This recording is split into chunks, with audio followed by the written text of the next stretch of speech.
Eight year later काफ़ी ज़्यादा brutal और मज़ेदार मूवी है। मतलब कुछ सीन तो इतने ज़्यादा ब्रूटल है ना कि सोच भी नहीं सकता इंसान। मैं डिलीवरी वाले सीन को कभी एक्सपेक्ट भी नहीं किया था कि मैं ये चीज़ सिनेमा में देखूंगा, और ये चीज़ देखकर जो पीछे कपल काफ़ी टाइम से थिएटर में वाजे कर रहा था वो भी चुप हो जाता है। इसके अलावा मूवी में फ्यूचर को लेकर काफ़ी ज़्यादा पोटेंशियल है।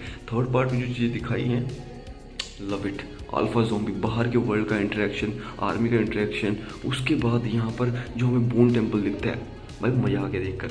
तुम्हें नहीं समझ आ रही तो तुम्हें समझा देता हूँ। ये एक 3 पार्ट की मूवी फ्रेंचाइजी है जिसका स्टार्टिंग टाइटल 28 डेज, 28 वीक्स और 28 ईयर्स लेटर है, जो कि अभी आया है। तो इसमें मूवीज़ में सीरीज में कुछ ऐसा होता है कि यूके, जो कि मतलब यूनाइटेड किंगडम में, वहाँ पर ज़ॉम्बी आउटब्रेक हो जाता है। वहाँ पर एक 28 दिन बाद जिम नाम का एक्सीडेंट के बाद बंदा उठता है। मतलब किलियन मर्फी ने उसका रोल प्ले किया हुआ है। 2002 में आई थी फर्स्ट मूवी। तो वो उठता है, उसे समझ आता है कि भाई पूरी दुनिया ज़ॉम्बी बन चुकी है और शायद से कोई अकेला बचा है। लेकिन धीरे धीरे वो बाकी लोगों से मिलता है जो उसे बचाते हैं। वो अपने मॉम डैड को निकलता है, लेकिन उसे पता है कि वो लोग मर चुके हैं। और जो आर्मी वाला सीन है भाई, सच में मुझे तभी मैं फ़ैन हो गया था इस मूवी फ्रेंचाइजी का। कितना अप्रूवल है। और सेकंड पार्ट है 28 वीक्स लेटर। उसमें बहुत सी मज़ेदार चीज़ें जो कि फ्यूचर अच्छा सेट करती हैं, स्पेशली वो फैमिली जिसमें बच्चे और माँ के पास, एंडी के पास स्पेशली, जो कि आगे फ्यूचर में अच्छा रोल प्ले करेगा। मुझे पर्सनली लगता है ऐसा। 2007 में मूवी आई थी, उसमें ऐसी पावर होती है कि उसकी पहले तो आँखों के कलर 2 होते हैं और दूसरा उसके खून ऐसा होता है, मतलब वो स्पेशल एबिलिटी कि अगर उसे कोई ज़ॉम्बी काट ले वो खुद तो उसे वायरस ही फैलेगा, लेकिन अगर उसके साथ कोई फिजिकली इंटीमेट होगा तो भाई साहब सामने वाले को ज़रूर फैल जाएगा।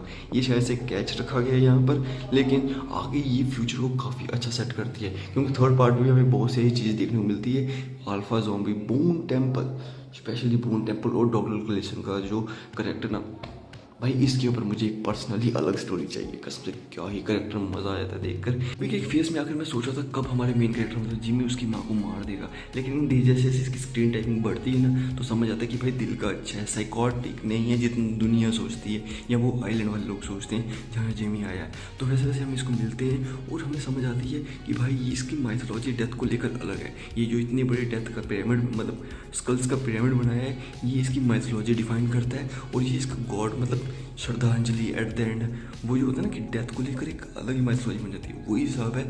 और ऊपर से जो लास्ट, मतलब जिमी अपनी माँ को श्रद्धांजलि देने के बाद जब उसे पता चलता है कि डॉक्टर क्लेसन कह रहे हैं कि भाई उसकी माँ को कैंसर है, उसके बाद अपनी माँ को बोन टेम्पल का हिस्सा बनाता है, बाप को छोड़ देता है जिससे उसकी माँ का साथ नहीं दिया, उस आइलैंड को छोड़ देता है जहाँ से वो बचपन से पला बड़ा है, उसके दोस्त वहाँ रहते हैं, और एक नए सफ़र में चले जाता है और कहता है कि मैं यूके में अकेला रहूँगा, मुझे जब मन करेगा मैं वापस आ जाऊँगा। और भाई एक चीज़ मैं तुम्हें बताना भूल गया, जो चेस सीक्वेंस हुई थी अल्फा और उसके बाप और जेमी के बीच में, मतलब मैंने इस साल की बेस्ट चेस सीक्वेंस देखी है। तुम अगर थिएटर में उसे एक्सपीरियंस करोगे तो आई गारंटेड तुम्हें मज़ा आएगा। उसके बाद यहाँ वापस अपनी स्टोरी पे आते हैं कि अब वो अकेला यूके में रहना चाहता है और उसके ऊपर अचानक ज़ॉम्बी अटैक कर देते हैं। लेकिन फिर देखने को मिलता है कि उसे बचाने के लिए आता है जेको कैनियाल का कैरेक्टर, नाम गलत तेरा तो माफ़ करना, और उसकी पावर रेंजर्स की टीम। मतलब कुछ ऐसे दिखते हैं यार। और जिस तरह से ये सब सेट है ना, तो हमें ऐसे समझ आती है कि भाई यहाँ आइलैंड पे बहुत से नए नए कैरेक्टर, बहुत सी नई नई वैरायटी के लोग रहते होंगे जिन्होंने रहना सीख लिया, ज़ॉम्बी से लड़ना सीख लिया। वही 28 साल बाद सोसाइटी बन चुकी है और यहाँ पर भी हमें बहुत सी नई चीज़ें देखने को मिलेगी। और जो जेको कैरेक्टर ना, उन्होंने एक इंटरव्यू में अपने खुद कहा है कि मेरा सबसे डार्केस्ट सीनर्स करके है बंदा, सबसे डार्केस्ट करेक्टर इस मूवी में होगा, जो कि 28 ईयर लेटर बोन टेम्पल जो नेक्स्ट पार्ट है इसका, वहाँ देखने को मिलेगा।